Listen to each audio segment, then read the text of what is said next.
여러분 안녕하세요. 최백은 TV 85회 시작하겠습니다. 저는 최백은 교수입니다. 오늘은 제가 그동안에 했던 것의 연장선에 있는 건데요. 그걸 좀 집약하는 내용이 되겠는데, 제가 그런 얘기 했잖아요. 방송을 다시 선거 이후에 다시 시작하면서 제가 세 가지 방향을 가지고 하겠다고 말씀을 드렸고요. 그래서 윤석열 정부가 공식적으로 출범하게 되면은 팩트 체크도 물론 평상시 하던 대로 할 것이고, 그 다음에는 우리가 5년 동안 무엇을 준비를 해야 될 것인가를 좀 목표로 삼겠다고 제가 말씀을 드렸고요. 그리고 지금 우리가 살아가는 시대를 우리가 좀 이해할 필요가 있기 때문에 그 문제를 좀 집중해서 좀 살펴보겠다고 했습니다. 그래서 제가 팩트 체크는 가능하면 최백은 TV의 커뮤니티에다가 게시판에다가 여러분들 알람 설정되어 있는 분들은 아마 그 알람이 가고 알고 계실 겁니다. 제가 지금 두 편의 선거 이후에 두 편의 지금 글을 지금 올렸는데 자료를 올렸는데 팩트 체크 글은요. 그걸 좀 이용을 해주시길 바라고요. 그리고 이제 뭐 뉴스공장이나 다스베에 대해서도 팩트 체크는 기회 있을 때마다 할 거니까 그걸 이용하시면 될 것이고요. 최백은 TV 방송에서는 지금 우리가 살아가는 시대를 좀 여러분들이 이해를 해야지만이 개인적으로뿐만 아니라 국가적으로도 거기에 대한 대응을 우리가 고민을 할 수가 있을 것이고요. 그리고 5년 동안 뭘 준비를 해야 될 것인가. 이제 이런 우리가 문제인식을 가지고 살아야 되겠죠. 오늘 그 제목이 마이너스 썸 게임이 시작됐다. 저는 이걸 이제 그러니까는 우리가 지난 2년 동안에 팬데믹 시대에 살았잖아요. 팬데믹 시대에 살았는데 팬데믹은 왜 발생한 거냐면요. 이 자연의 균형이 파괴된 결과 사람이 파괴시킨 거죠. 자연의 균형을 파괴시킨 결과 발생한 것이기 때문에 그래서 생태계가 붕괴된 거죠. 생태계가 와야 된 거죠. 생태계가 자연 생태계를 파괴시키게 되면은 인간 생태계도 결국은 영향을 받을 수밖에 없음을 보여준 것입니다. 그런 점에서 이제 그러니까 우리가 이 팬데믹이라는 것이 경제적인 충격으로서는 볼 때는 금융위기보다 더 심각한 피해를 입혔던 이유도 바로 이제 이게 생태계를 와해시켰기 때문에 그렇습니다. 그런데 제가 지금 이제 최근에 우리가 상황은 인공적인 팬데믹이다 이렇게 제가 비유를 하는 것이고요. 그리고 제가 이제 부제목으로 오징어 게임에서 오영수 배우가 이러다 다 죽어 이런 이제 우리가 이 표현이 있었잖아요. 지금 딱 그런 상황입니다. 아주 적절한 어떤 표현이기 때문에 제가 이것을 부제목으로 갖다가 삼았습니다. 마이너스 썸 게임이라는 건 뭐냐면요. 우리가 흔히 경제학이나 사회과학에서는요. 서양의 관점뿐만 아니라 인간의 본능적으로 볼 때는 사람들이 우리가 살아가는 행위를 게임으로 우리가 이렇게 이해를 할 때, 내가 그러니까는 어떤 상대방한테 그러니까는 상대방과 게임에서 이기기 위해서 내가 상대방한테 피해를 입히려고 어떤 하나의 선택을 할 때요. 그 선택이 나의 피해는 발생하지 않는다는 것을 전제로 하는 겁니다. 나는 그러니까 피해를 입지 않으면서 상대방한테 피해를 입히는 그러한 선택을 한다고 우리는 암묵적으로 가정을 하죠. 왜? 인간은 본능적으로 다들 그러니까 이기적이기 때문에 자기 자신에게 피해를 입히거나 손실을 입히면서 상대방한테 그러니까는 우리가 보복을 하거나 복수를 하지는 않는다는 얘기죠. 그런 걸 가지고 우리가 경제학이나 사회과학에서는 그런 선택을 하는 걸 가지고 스튜핏이라고 합니다. 사람은 그러니까 합리적인 선택을 한다. 그 합리적이라는 뜻은 뭐냐면은 자신의 이익을 극대화를 시키는, 자신의 이익을 최대로 만드는 어떤 선택인 겁니다. 그런데 마이너스성 게임은 상대방한테 그러니까 피해를 입히기 위해서 나 자신에게도 피해를 입히는. 그러다 보니까 전체적으로 다 마이너스인 거죠. 다들 피해가 입으니까요. 우리가 흔히 이제 제로성 게임이라는 표현을 많이 평상시에 쓰게 되죠. 한쪽에 피해를 입혔을 때 내가 이익을 받는데 전체적으로 플러스 마이너스 계산해 보니까 제로라 이거죠. 그게 제로섬 게임인 거고요. 그 다음에 가장 바람직한 건 플러스섬 게임이죠. 소위 시너지 효과라고 해가지고 상대방과 내가 같이 윈윈 하는 거죠. 윈윈하는 건데 마이너스성 게임은 그런 식으로 영어로 표현한다면 루즈 게임이죠. 서로가 다 패자가 되는 그런 게임이죠. 지금 상황이 그런 상황입니다. 그러다 보니까 제가 오영수 배우의 이러다 다 죽어 이런 표현이 가장 적절하다. 지금 상황에서 이렇게 제가 말씀을 드리는 겁니다. 이 주제를 오늘은 좀 다루려고 하는 거고요. 왜 그런지 이게 왜 우리가 마이너스 썸 게임을 하는지에 저는 이제 초점을 맞추고 있는 거고요. 거기에 관련된 자료를 가지고 오늘 방송을 구성을 하고 있습니다. 우리가 흔히 최근에 우리가 탈세계화 시대에 진입을 하였다 이런 얘기를 하죠. 세계화 시대는 막을 내렸다 이런 식의 표현들을 많이들 하고 있는데 그 탈세계화가 바로 그러니까 이 내용을 함축하고 있는 겁니다. 우리는 그동안의 통합의 시대 그러니까 우리가 89년 90년 전으로 해가지고 소위 말해서 소련 체제와 그다음에 동구 사회주의 체제가 독일이 그러니까 우리가 베를린 장벽이 무너지고 독일이 통일의 시대가 열리면서 소위 세계화의 시대가 열리게 되죠. 세계화라는 것은 단순하게 얘기하면요. 전 세계가 하나의 시장으로 통합된 거죠. 과거에는 그러니까 우리가 사회주의 진영에 그러니까는 경제권이 있었고 자유주의 진영에 경제권이 있었고 이것이 그러니까는 두 개의 경제권이 서로 그러니까 독립적으로 어느 정도 그러니까 우리가 분리돼 가지고 작동하다가 동구 사회주권이 붕괴되어지면서 독일의 그러니까 베를린 장벽이 무너지면서 사회주의권이 동구 사회주권이 이제 우리가 붕괴되면서 하나의 시장으로 그러니까 하나의 통합이 이제 시작된 것을 우리가 이제 소위 세계화의 시대가 열렸다고 얘기를 하게 되죠. 90대 이후에요. 그래서 이제 그 이후에 우리가 사실 90대부터 해가지고 금융위기 이전까지 세계 무역은 급속도로 이제 그러니까 우리가 팽창을 하게 되죠. 팽창을 하게 되고 그 연장선에서 사실 그러니까 우리가 2001년도에 중국도 그러니까 WTO에 가입을 하게 되죠. WTO에 가입을 하게 되고 그래서 이 단일 시장에 합류를 하게 되고 그 속에서 중국도 비약적인 성장을 하게 되죠. 이런 시기가 있었는데 우리가 이제 소위 말해서 팬데믹 사실 이전부터 탈세계화의 조짐은 진행됐죠. 탈세계화는 사실 진행이 되어 왔습니다. 그런데 팬데믹을 전후로 해서 더 이것이 가속화되고 있다 이겁니다. 가속화되고 있고 그게 왜 가속화되는지는 잠시 후에 우리가 좀 살펴보도록 하겠고요. 그 이전에 오늘은 이제 그러니까 우리가 제가 지금 매주 선거 끝나고 나서 매주 이 최백은 TV 하는 요일이 수요일이다 보니까는 선거가 수요일 날 있었잖아요. 3월 10일 날 3월 9일인가요? 이제 벌써 근데 굉장히 선거가 끝난 지 굉장히 오래된 것 같아요. 꼭 윤석열 정부가 한 몇 년은 지금 이미 집권을 해가지고 저는 운영하는 이런 느낌이 좀 듭니다. 아직 정식으로 출발도 안 했는데 그래서 이제 6주차 관전평을 좀 간단히 얘기한다면요.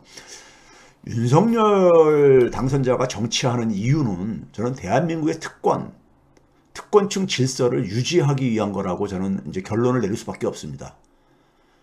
소위 말해서 내각 인선을 보게 되면은 우리가 지난주에 한 주 내내 그러니까 회자가 됐던 것이 법무부 장관으로 한동훈 검사를 그러니까 내정한 거 자기 사람이죠. 자기 직속 어떻게 보면 직속 부하라고 우리는 일반적으로 이해가 될 정도로 자기 사람이죠. 그 다음에 행안부 장관의 이상민이라는 이 법조인 출신이죠. 이분도 그러니까 자기 고등학교 후배인가 중앙고등학교 후배인가 해가지고 굉장히 절친이라고 얘기를 하죠. 이 두 사람을 장관으로 임명한 것은 뭘 대비한 거냐면요. 민주당이 지금 소위 말하는 검수완박, 검사들의 그 비대한 권한을 그러니까 우리가 분산시키기 위한 지금 검찰의 민주화, 검찰의 민주화를 추진하고 있잖아요. 근데 여기서 이제 수사권이 그러니까 구체적으로 분리가 됐을 때 우리가 나오는 이야기 중에 하나가 그 수사권을 경찰한테 주는 것은 너무 경찰의 권한을 집중시킨다 해서 독립적인 그러니까 수사기구를 만들려고 하잖아요. 그럼 이 독립적인 수사기구가 무슨 뭐 한국판 FBI라고 뭐 얘기를 하든 뭘 하든 간에 이 독립적 수사기구를 누가 주도하겠습니까? 만드는 것을요. 이건 법무부하고 행안부일 수밖에 없습니다. 그렇죠?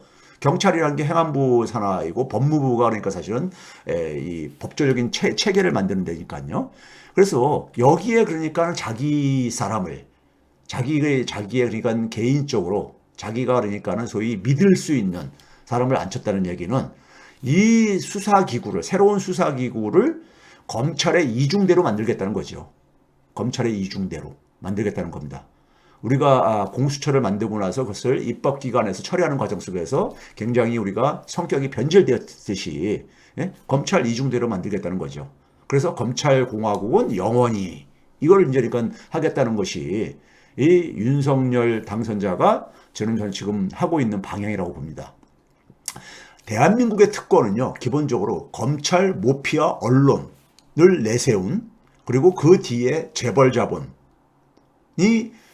대한민국 소위 말해서 특권층 카르텔이 그걸로 이루어져 있습니다. 공권력, 공직에 있어서의 그러니까 대표적인 그러니까 대한민국 특권층을 유지해주는 두 축은 검찰과 모피아입니다. 모피아예요. 검찰은 그러니까 우리가 공권력을 집행할 수 있는 합법적인 그러니까 우리가 공권력이고, 모피아는 뭐냐면 경제 권력이죠. 경제 권력입니다. 돈과 관련된 경제 권력이죠. 그런데 우리가 한덕수 총리라든가 그 다음에 추경호 경제부총리 둘 다 모피아입니다. 둘 다 아주 그냥 모피아예요. 두 분 다 그러니까 우리가 소위 말해서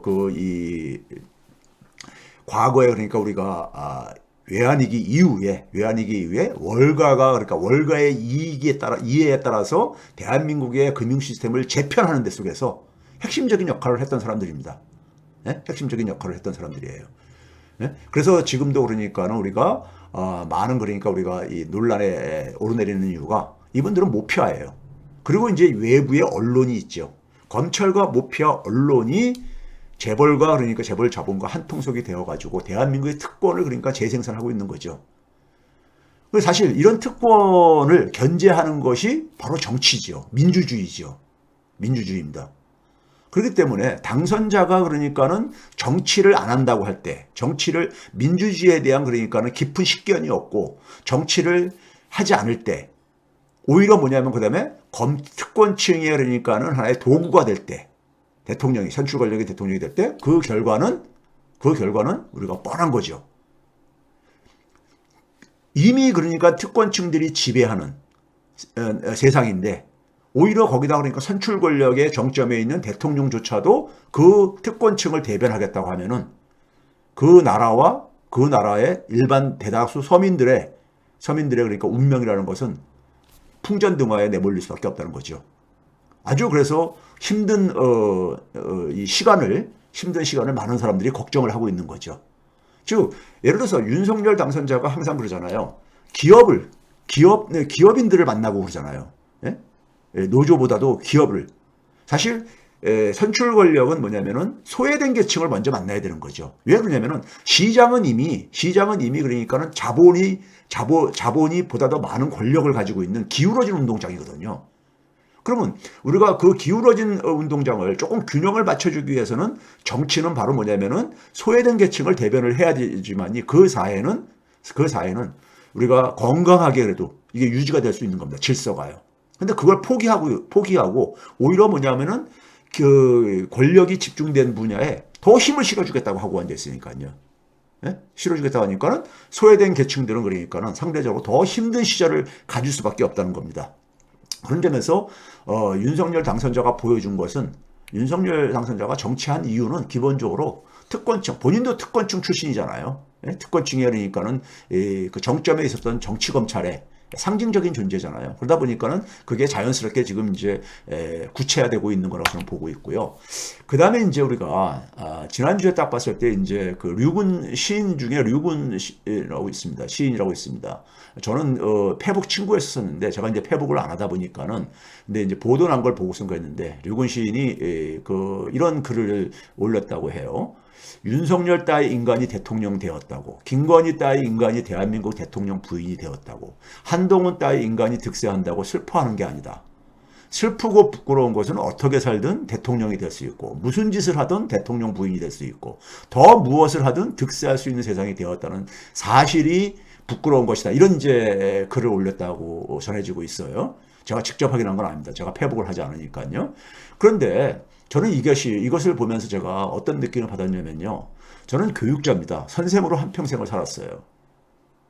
그렇기 때문에 기성사회의 모습이 저는 자라나는 아이들에게 어떠한 영향을 미치는지를 굉장히 저는 중요시하게 제가 어떤 사회적인 활동을 할 때 기준으로 삼습니다. 그래, 과거에 그러니까 제가 90년부터 이 대학 선생 생활을 하면서 당시에 그러니까 김영삼 정부가 출범을 하면서 50 청산을 50 특별법을 만들 때 제가 건국대학교에서는 제가 앞장섰던 이유 중에 한 가지가 당시에 이제 이 그 전두환에 대한 처벌이 그러니까는 성공한 구테타는 처벌할 수 없다는 이 검사들이 만든 그리고 해괴망측한 논리를 속에서 그걸 정치적으로 풀 수밖에 없다는 점에서 특별법을 만들려고 했던 것이고 저는 그것이 반드시 필요하다고 봤던 게 뭐냐면은 아니 절차는 어떻게 되든 간에 결과만 그러니까는 지금 성공한 구테타는라는 것은 뭡니까요? 어떤 방법을 쓰더라도 그러니까는 뭐 이 권력을 잡게 되면은 그 정당성을 부여한다는 거 아닙니까? 그렇다면은 자라나는 아이들이 뭘 배우겠습니까? 자라나는 아이들이 그러니까요. 저는 그래서 이것이 반교육적 전두환의 행위는 반교육적이기 때문에 반사회적이고 반교육적이기 때문에 저는 그 특별법 제정을 지지한다고 하면서 제가 건국대학교에서 교수를 그러니까 지지 성명을 앞장서서 당시에 굉장히 초짜 교수였음에도 불구하고 했었어요. 그리고 그 당시에 신문 언론에 인터뷰를 하면서 제가 뭐냐면은 왜 앞장섰냐고 했을 때 저는 이것이 반교육적이기 때문에 선생으로서 침묵을 할 수 없었다. 이런 이제 얘기를 했는데 이것도 마찬가지죠. 어떻게 살든 대통령이 될 수 있고 무슨 짓을 하든 대통령 부인이 될 수 있고 뭐 이런 것을 그냥 방치하게 되면은 저는 그래서 제가 슬프고 부끄러운 것은 뭐냐면요. 이렇게 어떻게 살든 대통령이 될 수 있고 무슨 짓을 하든 대통령이 부인이 될 수 있는 이 나라를 만든 정부를 만든 이 국민들 소위 말해서 윤석열 당선자를 지지한 국민들이 자신의 자녀들이 그러니까 괴물로 스스로들 만들고 있음을 모른다는 사실이 저는 슬프고 부끄러운 겁니다. 윤석열 지지자들한테 저는 묻고 싶은 것이 진짜 어떻게 살든 대통령이 될 수 있고 무슨 짓을 하든 대통령 부인이 될 수 있고 더 무엇을 하든 득세할 수 있는 세상에도 상관없다고 한다면은 당신의 자녀들은 괴물이 될 수밖에 없습니다. 왜? 그렇게 살아도 대통령 될 수 있고 대통령 부인이 될 수 있고 출세할 수 있고 그러니까요. 아이들이 뭘 배우겠습니까? 우리 사회 속에서 소위 말해서 공부, 성적과 관계없이 많은 젊은 애들이 괴물처럼 성장을 하고 있는 모습을 봅니다. 그걸 누가 만들었느냐? 기성세대가, 사회가 만든 거죠. 사회의 산물이에요. 그런 점에서 자신의 자녀들이 의사 되고 변호사 되고 돈 많이 벌는다고 해서 행복한 게 아니에요. 괴물이 됐을 때 그건 얼마나 슬픈 일입니까? 자신의 자녀들이요. 그래서 그런 점에서 제가 부끄럽고 슬픈 것은 그러니까 우리가 이러한 세상을 만든 선택한 기성세대들 우리 사회가 참 슬프고 부끄럽습니다. 저는요. 자, 그다음에 이제 4월 달이 이제 거의 이제 끝나가는 시점에 있어서 저는 제가 이제 5년의 방향을 이제 저는 이렇게 표현하고 싶습니다. 개딸, 양아들 이런 얘기 있잖아요. 개딸, 양아들. 개딸은 개혁의 딸을 줄여서 표현하는 거라고 합니다. 양아들은 양심의 아들. 소위 말해서 젊은 층들 20대, 30대, 40대들이 민주당에 그러니까 대거 가입을 하면서 가는데 민주당에 힘을 실어주고 물론 이재명 후보를 그러니까 에 대한 좀 힘을 실어주기 위한 것도 있겠지만은 근데 저는 단순하게 힘을 실어주는 역할에서 멈추지 말고 전면에 나서주기를 호소합니다. 개딸과 양아들이 전면에 나서야 됩니다. 우리가 그동안에 국힘당과 더민주당의 이 양당 체제의 한계를 진짜 뼈저리게 경험을 했습니다. 뼈저리게 경험을 했어요. 국민들이 그러니까 민주당에 180석 만들어줘도 국민들 그러니까 사실 우울증만 더 만들어주고 소위 말하는 그러니까 우리가 국힘과 더민주의 양당 체제는 일종의 앙샹 레짐입니다. 앙샹 레짐입니다. 저희 낡은 체제지요. 이거는 더 이상 그러니까 대안이 될 수 없음을 보여주고 있는 겁니다. 그렇죠? 저는 그래서 지속 가능성이 사실 생명력이 사실상 소진됐다고 봅니다. 양당 체제는요. 이 양당 체제는 이 사실 그러니까 더민주당에도 국회의원들 얼마나 기득권화되어 있습니까? 기득권화되어 있어요. 모피하고 결탁하고 있는 국회의원들. 제가 이름을 말하지 않아도 굉장히 저는 다 알고 있습니다. 소위 말해서 그러니까는 경제적인 문제 속에서는 국힘당 의원들과 별 차이가 없는 국회의원들 굉장히 많아요. 더민주당에도요. 검찰개혁에서 몸살이는 국회의원들 많죠. 이들은 그러니까 결코 그러니까 우리가 민주개혁 세력이라고 볼 수가 없는 거죠. 그래서 이들에 의해서는 대한민국의 희망을 저는 만들 수 없다고 보고 있습니다. 희망을 만들 수가 없어요. 그리고 사실 대의민주주의 체제는 대의민주주의 체제. 소위 말해서 국민들한테 그러니까 표를 구걸할 때는 그 표를 구걸할 때는 다 할 것처럼 얘기하고 들어가서는 그러니까는 자기 이익 추구를 하는 정치인들을 우리는 그동안에 그러니까 참 징글징글하게 그러니까 우리는 겪었습니다. 그래서 저는 대의민주주의는 사실 이미 그러니까 학문적으로도 오래전에 우리가 사실상 수명이 다 했다고 우리가 얘기를 하고 있습니다. 전문가들조차도요. 그걸 대표적으로 보여주는 게 뭡니까요? 투표율, 참여율이 굉장히 낮잖아요. 정치 참여율이 굉장히 낮잖아요. 왜? 본인들이 거기에 희망을 걸 수 없었다 보니까 대의민주주의에 소위 말해서 정치적인 그러니까 사보타지를 하는 거잖아요. 그런 점에서 우리가 기술의 발전 이런 걸로 인해서 많은 사람들이 직접 민주주의, 소위 말해서 민치지요. 국민이 직접 통치하는 이런 시대에 대한 갈망들이 있잖아요. 그리고 이것이 기술적으로 가능해지고 있잖아요. 그래서 우리는 87년도에 소위 말해서 민주주의를 그러니까 우리가 민주화 투쟁을 통해서 우리가 민주주의를 이 땅에 확보를 했지만은 그것은 대의민주주의였었죠. 이 87년 대의민주주의 체제로는 더 이상 우리 사회에 희망을 만드는 것은 저는 불가능하고 그것을 이번에 그러니까 우리가 20대 국회 민주당이 저는 적나라하게 보여줬다고 보고 있습니다.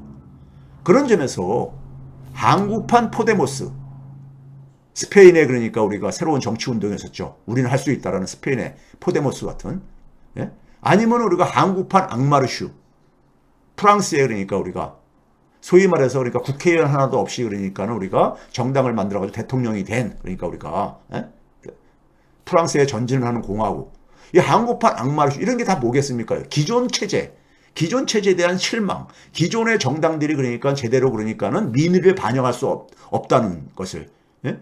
거기에 진절머리를 내고 있는 국민들이 스스로 일어난 거잖아요.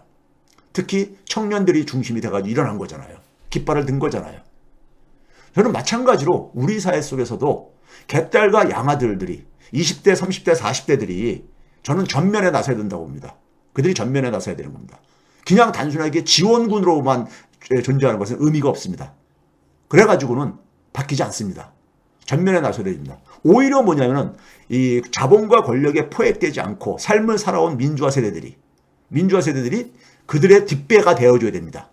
뒷배가 되어줘야 되죠. 그래가지고 전체 세대를 아우르는 동맹을 만들어야 된다. 소위 앙샹 레짐을 깨부술 수 있는 새로운 그러니까 개혁 세대 동맹을 만들어야 된다고 봅니다. 20대, 30대, 40대, 그리고 50대부터 70대까지 이 소위 민주화 세대 속에서 자본과 권력에 포획되지 않은 세대들이 젊은 세대들을, 예? 소위 말해서 이 21세기에 그러니까는 혹은 그다음에 이 문화의 시대에 굉장히 익숙한 친화적인 이 세대들이 일을 할 수 있도록 이들이 그러니까 실질적으로 그러니까 국가 운영을 하고 대한민국의 희망을 기득권들한테 만들어주길 더 이상 기대하지 마세요. 그들은 할 능력도 없고 할 의지도 없습니다. 그래서 개딸과 양아들이 저는 전면에 나서야 된다. 이거를 저는 5년간 준비를 했으면 좋겠습니다. 네? 했으면 좋겠습니다.